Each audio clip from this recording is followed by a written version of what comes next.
So today guys, I'm going to show you my workflow in creating an illustration, first drawing it in Photoshop, vectoring it in Illustrator, and then arranging it and incorporating elements on it to be shared in social media. So this is for a company that I work for, Redact.dev. What we're going to end up making is this image. So bear in mind, this is not a drill down on how to make it, but just an overview of the process that I am doing.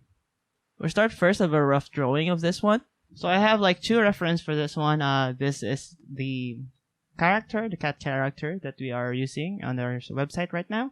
And then this guy who is bench pressing.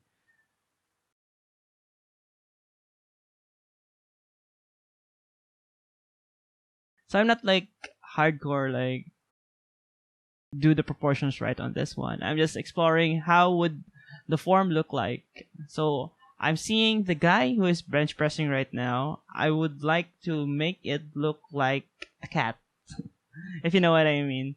So you can see that the chest is puffed out, and you can see that the chest is much more curved with the terms of the pants.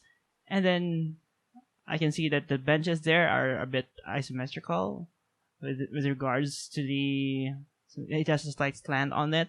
And then the arms are a bit far away from, it's not near the chest, but a bit far away to the chest. And also I can see that the barbells are not very long on this one, but I've decided to make it shorter on my version.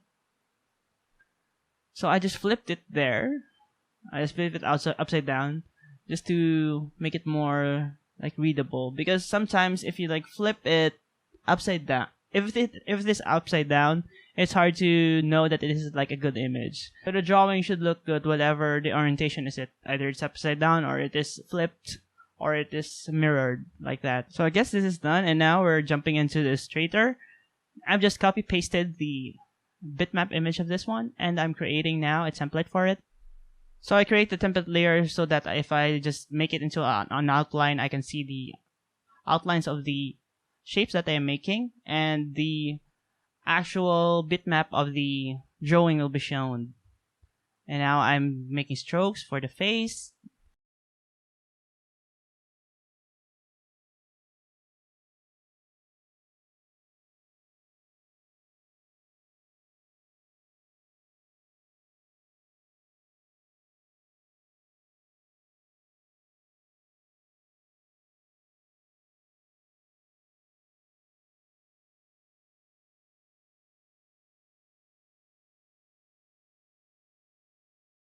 Here I'm making some flushes and some details on the face so that it gives more expression to the cat.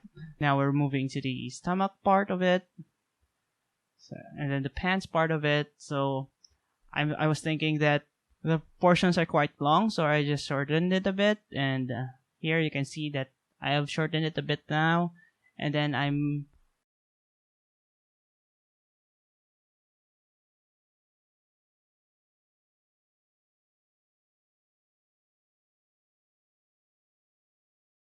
also making the bench longer, because you can see in this one the head should sit on the bench.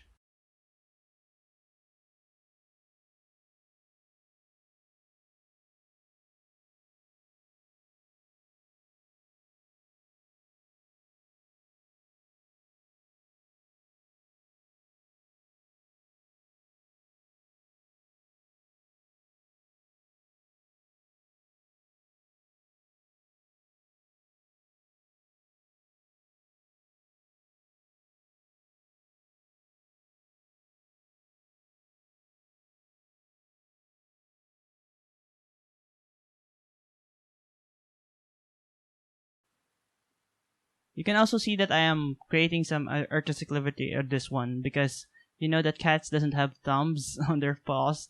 They don't have opposable thumbs. So I'm just creating a thumb here so that it will have an illusion that the cat is gripping the barbell somehow.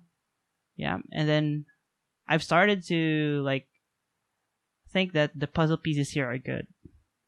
So I just think it doesn't look good, and now I'm just pasting a Pinterest logo on this one.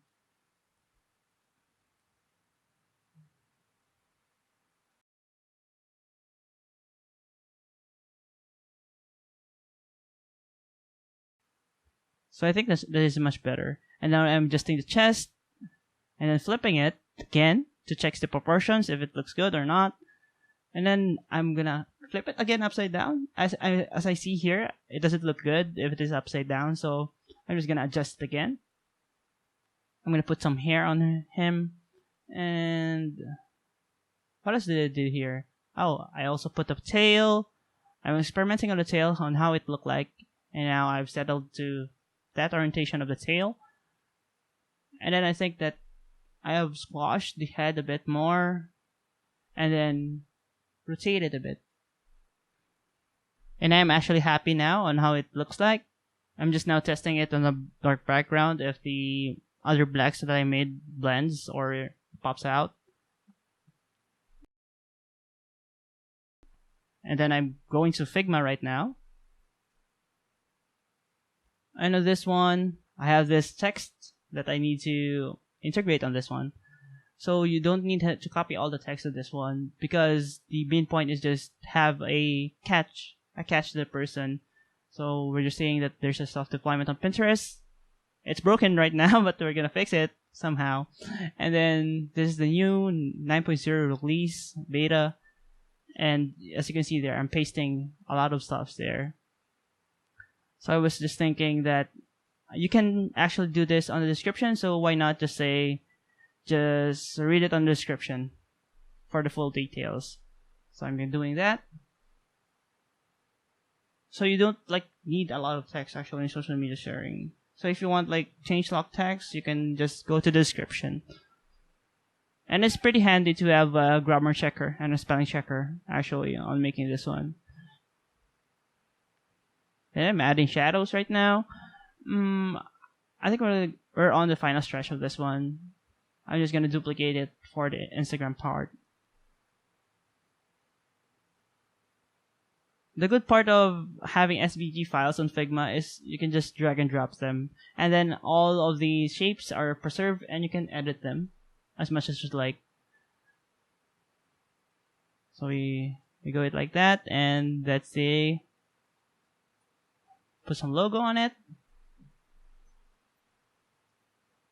export it a bit, and I think that's the final image. So I hope you have enjoyed this video. This is just a walkthrough video on how to make a social media ad using Photoshop, Illustrator, and into Figma. So I hope you have a great day and have a good one.